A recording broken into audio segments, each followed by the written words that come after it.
Good morning everyone, welcome to my channel. Okay, the 3rd of July. Today's prompt is a layered tag. Okay, so I've got myself out a craft paper tag and I'm sort of thinking along the lines of the project that a lot of us did with Anne Brooks, the 52 tag challenge, where she gave us a prompt and we created a tag each week, the 52 weeks of the year. That was a year or so ago. So I haven't made a tag like that for a little while, so I thought I might use my fabrics to do that this time. And they came out beautifully, so I was really happy with the process that I used. So I'm going to revisit that process. Now I will link in the description box a link to that project, because if you've heard about it and you've sort of forgotten about it, or you're thinking you might want to do it, the link will be there for you to sort of go and have a little look, because it's fantastic and you can sort of pick it up at any time. You don't have to follow the 52 weeks, just sort of go with the prompts. And if you're doing this junk journaling prompt project with Meg, it sort of might be right up your sort of style and alley, so to speak.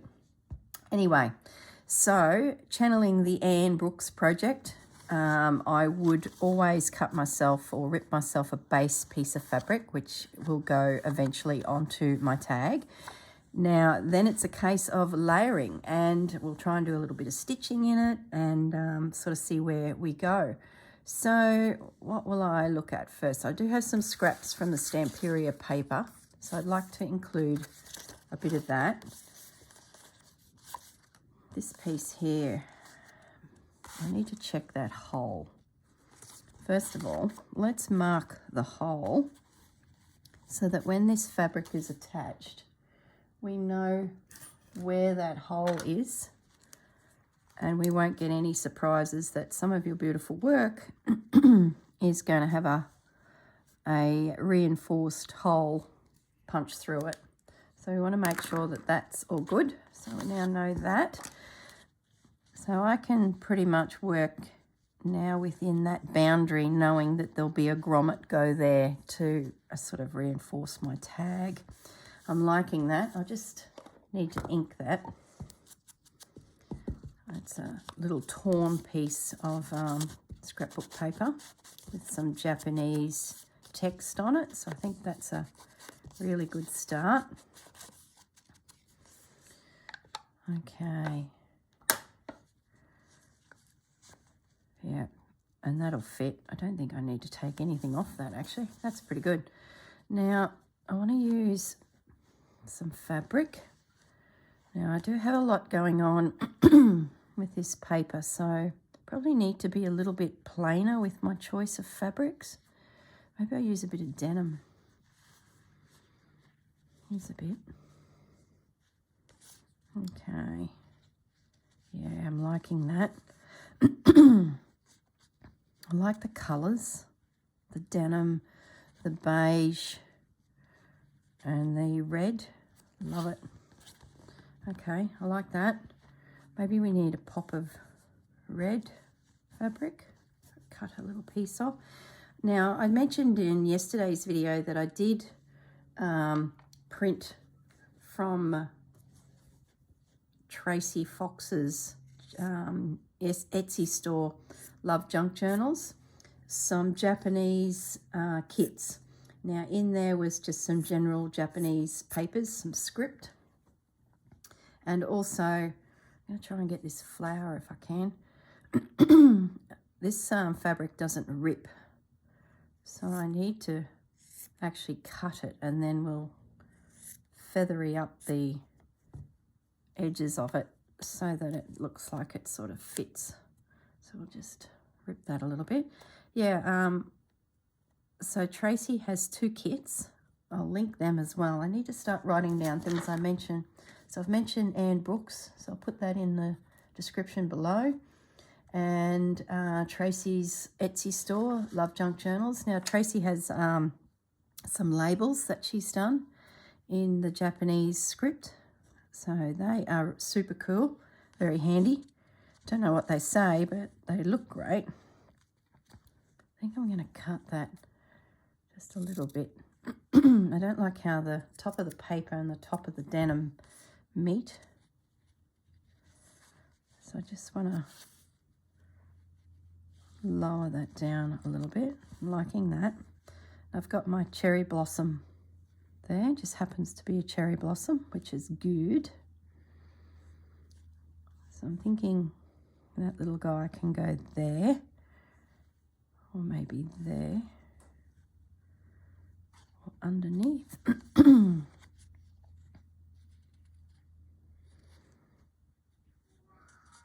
There comes fudge.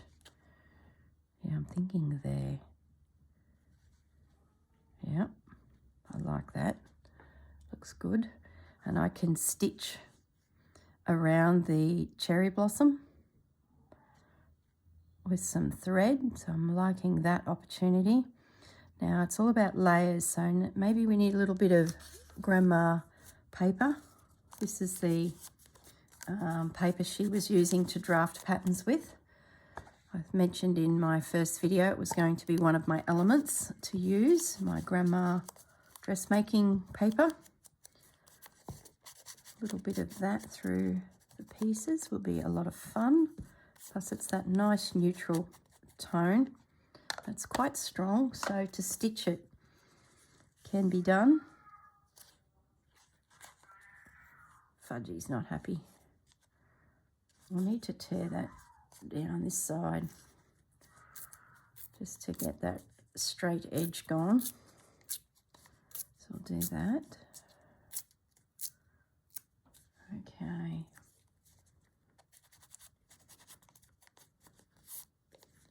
Yep, I'm loving that. So I'm just going to slide that into there to break that line up. The other thing I found in my stash when I was sort of looking for things that could go with this project was these metal tags. They've been a bit hoarding, you know, disappear into the abyss of the craft room, and I'm going to try and use some of these things I've got because I've decided that when I was going around some op shops, everything in there has obviously come from someone's craft room when I'm looking in the craft section, and it sort of makes me a little bit sad that, you know, we're using elements from someone's craft room that may no longer be with us or is retired to the point where they can't use it. So I thought, oh, my craft room one day will end up at the op shop. I don't think there's too many in the family of cousins that, young cousins that would want my craft room. So I thought, that's it. I've got to start using things. So that sort of has made me readjust and rethink some of my hoarding that's been going on. So yeah, I'm really liking that. That's definitely layered. I've got some text, I've got some paper, I've got metal, I've got a little flower. Yeah, I'm really liking that. So I'm going to now grab my glue book, bring it over, and just using some glue stick, I'm going to start laying down these elements so that they can be put onto the tag.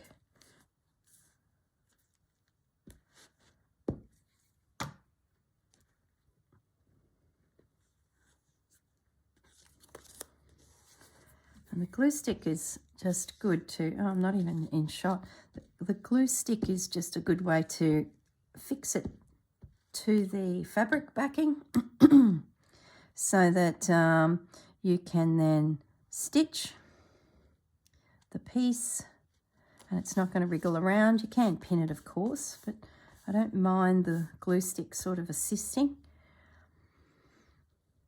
I'm not happy with the way that denim doesn't look all roughed up, so I'm just going to, oh, fudgy, just going to try and texture it up a little bit. That's better. I might even leave that flap a little bit and then just use the flower to actually pin it down. Just need to check it on my tag. I don't want to be hanging off the tag because otherwise I'll be stitching into midair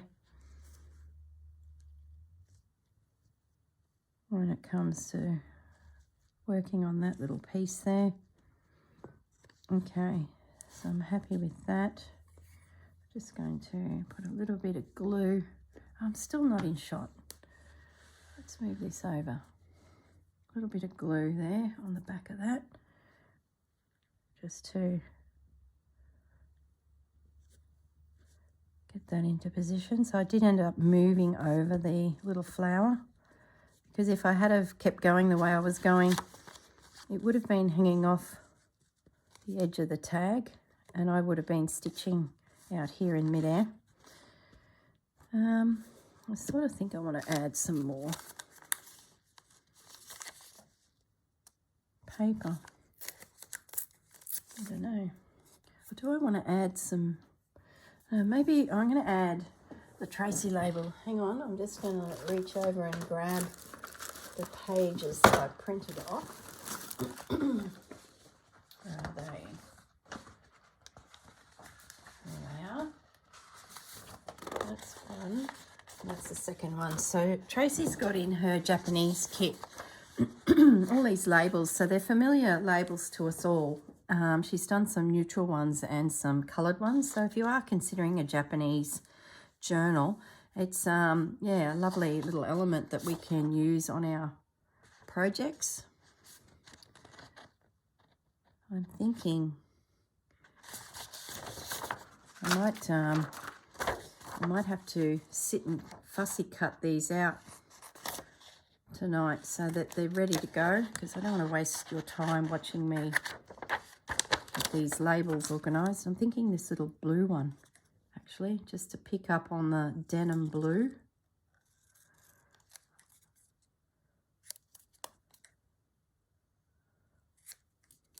Okay, so I'm just snipping around the label. Like I said, I'll put Tracey's link in the bottom to her store, but I'm sure you're all familiar with Tracey Fox. Okay, yeah, I'm loving that.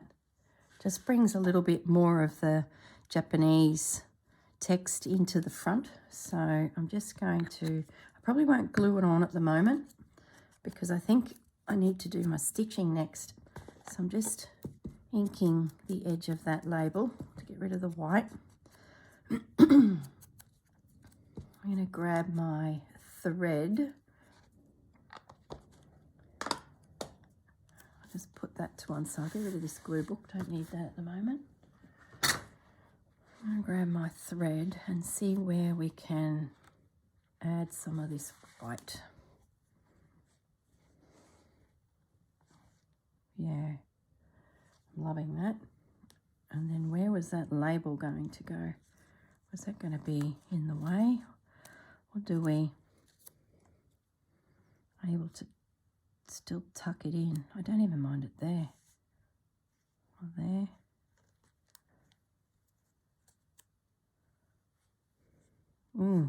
Yeah, anywhere. It just looks great. Actually, I've still got some thread left on my needle from yesterday. That's the great thing about these woolen mats that I'm working on. You can just jab your needle in, and with thread already on it, it can just be picked up and used at any time. Okay, so we're just going to do some running stitch, or borrow stitch, the Japanese would call it. Technically, I was watching a video on Japanese needlework, and running stitch is the European way of explaining the stitch, and that's pretty much where we bring the needle up from behind and then back down and from behind, you know, that's running stitch. Borrow stitch is when you watch them do it in Japan, they concertina up the fabric onto the needle so that it becomes more controlled and more what would you say, even. Now I can't do that because I've got paper here.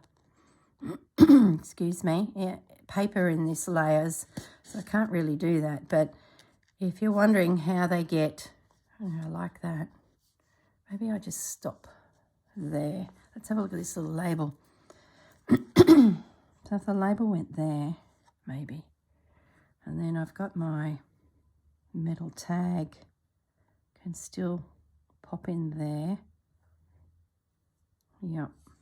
I think I'm going to end that stitching off. What's it look like if I do a little bit more? Sort of going to get lost on that scrapbook paper. I'm wondering if I pick it up here and carry it on. Let's just lay the thread there just to get a bit of an idea. Yeah, I'm going to do that. So I'm actually going to finish it off here. Just with a little stitch behind. Doesn't have to be a knot because it's not going to go anywhere because I'm going to glue it onto the tag. So it'll never come undone. So let's just knot this again. I'm going to now glue that little Tracey label into position.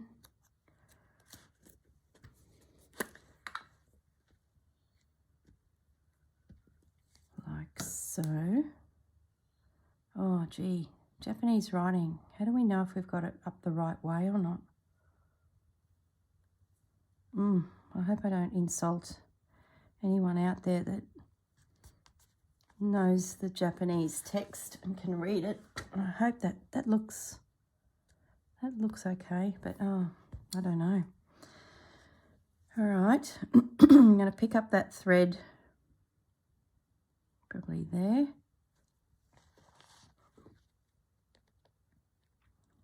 Like so, and continue on my way up the tag. I love how this, well, it's white crochet cotton that I'm using, but it's, yeah, it is white, but because it come from an ops shop, it's got a bit of an aged yellow look about it. It wasn't sealed. So I love how it's sort of, that's a bit crooked. Now that I'm out of the paper zone and not sort of punching holes that are forever there when you go needle and thread through paper, I can actually be a little bit more precise. As I was saying, Boro stitch, the traditional, they would concertina the fabric onto the needle like that. So that was an interesting thing I heard on a video, that it is a little bit more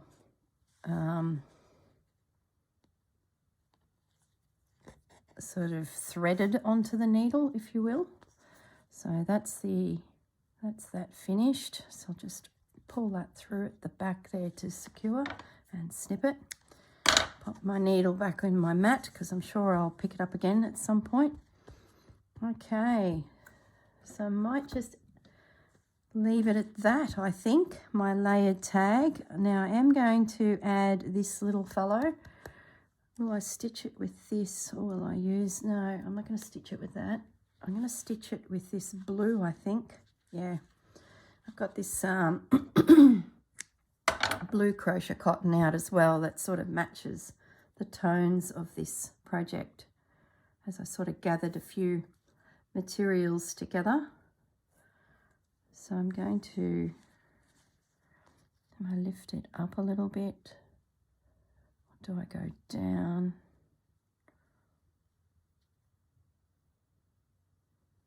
I do like how it sits between those two white stitches there.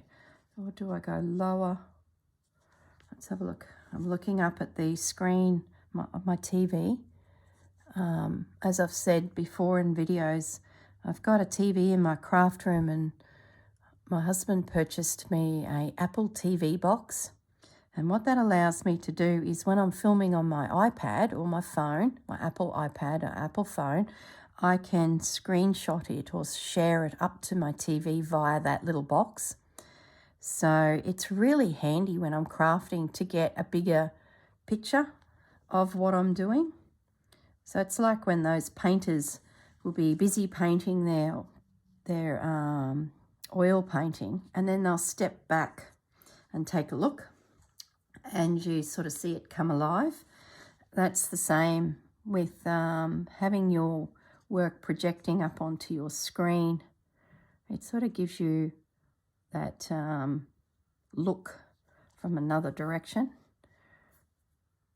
from a distance. Okay, so I'm just putting in a couple little stitches here. Got to be careful I get in the right spot because it is stitching into paper, which I love stitching into paper. It's really cool. But it's not very forgiving if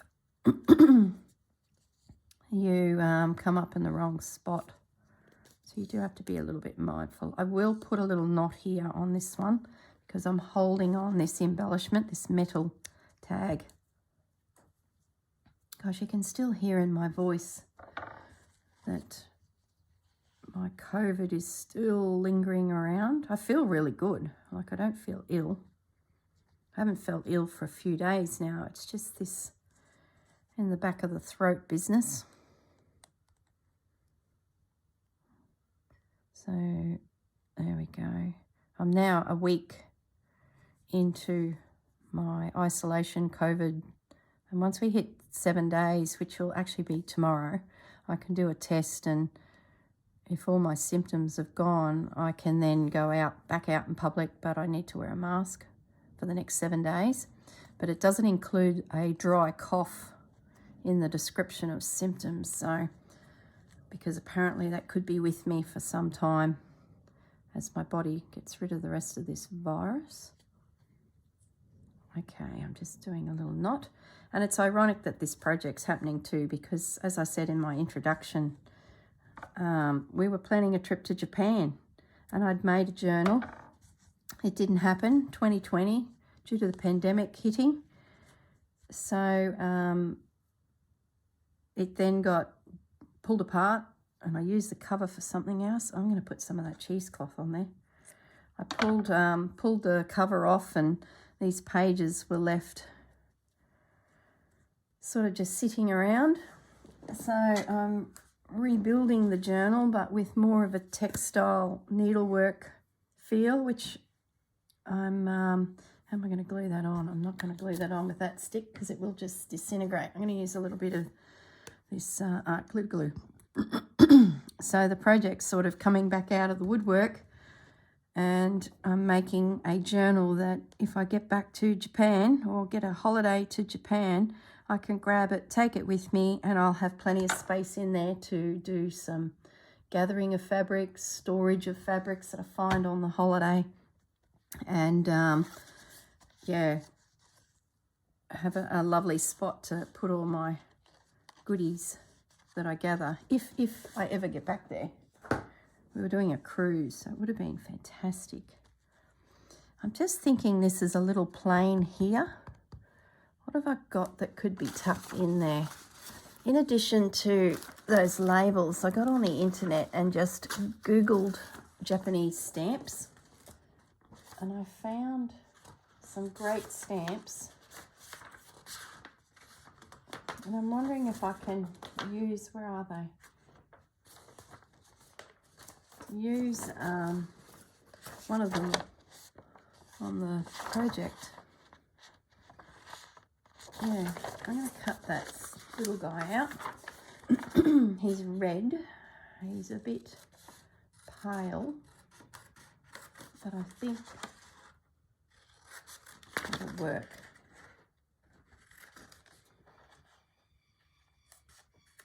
Okay.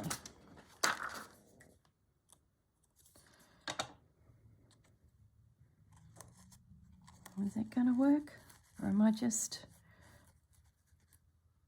Oh, it's upside down for a start.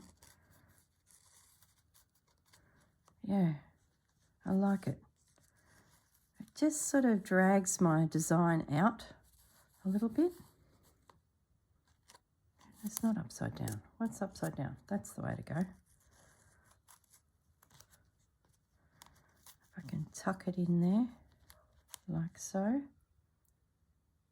I'm not 100%. Maybe I'll tuck it in there. Yeah. Yeah, that's it. Okay, I'm going to ink up the edge of this little stamp. Need to snip it just a little bit more.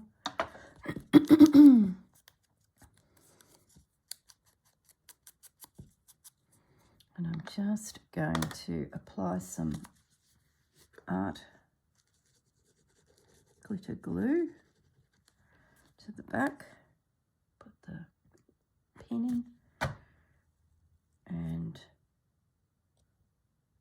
just tuck it in under there, just as a little pop of something. Love it. Okay, so there's my layered tag.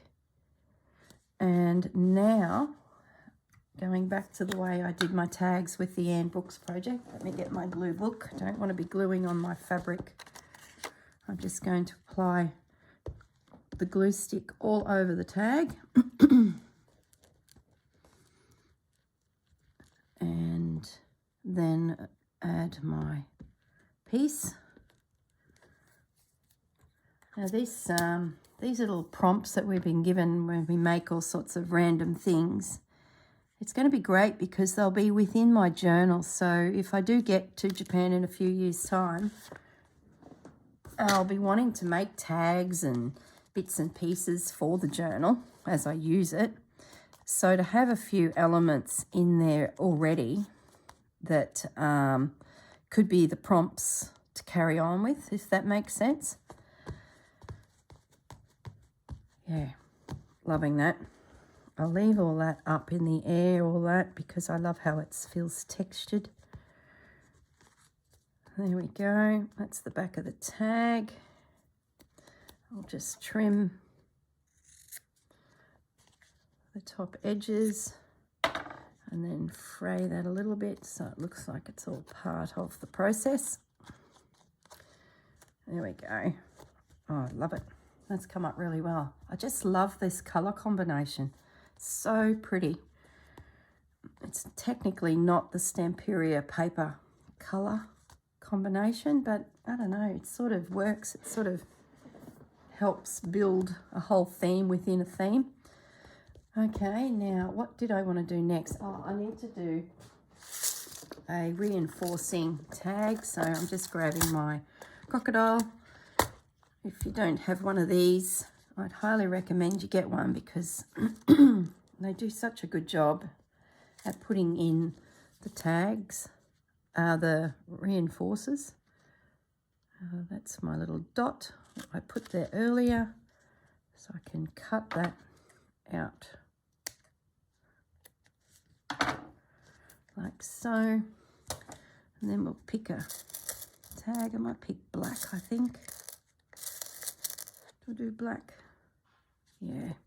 Be bold, the black text. Okay, that's in position. Yep. And then putting the little knobby bit into the center of the ring and applying gentle pressure, and that crimps the back into position. Fantastic. So I can put my little crocodile away, or crop-a-dile. I call it a crocodile. I'm Australian, I can do that. It's a crocodile to me. It's technically crop, C-R-O-P. Okay, so now I just need something to go in the top of the tag, like some twine. I've got some twine, so I can either thread it through or just tie it off. How will I do it? I'll just push it through like that.